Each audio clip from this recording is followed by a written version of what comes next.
waterfront LaSalle Park could be. And you're going to be walking on the nearly complete south end, phase 1 of that. So at the beginning, our community thought, a beautiful waterfront park can be just the basics. We want bathrooms, we want trash cans. The kids would say, I want to make sure that the playground is clean before I go on. I don't want my mom to have to pick up needles and trash and stuff to play. And so the idea was like, we need to elevate our thinking. We don't necessarily know what a world-class park looks like in Buffalo. So UBRI took this group to Chicago, Cincinnati, and New York City to experience, to play in world-class parks. And then they just came back with their heads buzzing about what that meant for Buffalo, what that meant for LaSalle Park. And it meant world-class athletic fields. It meant bathrooms and recycling and trash and all of that. It meant many more pathways.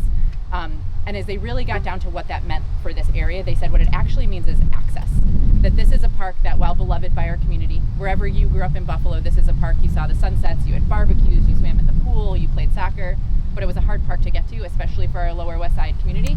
And so they added another infrastructure project, and that was the pedestrian bridge, which you'll see from here. That was a $20 million project that included the improvement of the 4th Street Park. The bridge came up the Erie Canal last year, landed on the shores of our park in July, was put up. You probably saw that whole thing. They had to close the highway. It was a really big deal. The bridge is gorgeous. The bridge that was there was not safe. The current bridge just feels like you're in a piece of art. It's wide, it's accessible, it's beautiful. It gives you a beautiful view of this beautiful park. So they got underway. Now they have the bridge, they have all these beautiful planned amenities. And they realized that the shoreline, the seawall, was past its useful life. They thought it wasn't doing great, but it turns out it was in much worse shape.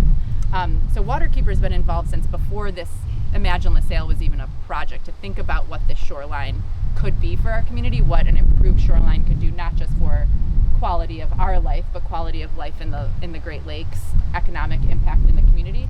And so with Waterkeeper really leading the way, you were able to get a bunch of federal funding coming together through NOAA, DEC, the Great Lakes Commission, to improve our shoreline. And while this was never a natural shoreline, this used to just be sandy, loamy fill in this area. And then this was actually the fill from the Erie Canal, and the city of Buffalo improved it, made it a park, and gave it to the community in the 1930s as a gift to the community. So it was never a natural shoreline over here. But the idea was to make it be more natural, have curves, have this slope coming in that rises out of the water. And that was important because the park was failing without that shoreline. There were sinkholes, you probably remember it. If you ever rode your bike through here, like, God bless you if you actually got through without a popped tire, because there were sinkholes. There was driftwood all the way up to the condos. When it would flood, the whole park would shut down. And so the improved shoreline meant not just an armored stone and the curved shape, but the entire park needed to be elevated between about 5 and 35 feet throughout, many more trees. So right now when you walk through, it's actually nice that there's a breeze on such a hot day. There's not nearly as much of a breeze as there used to be.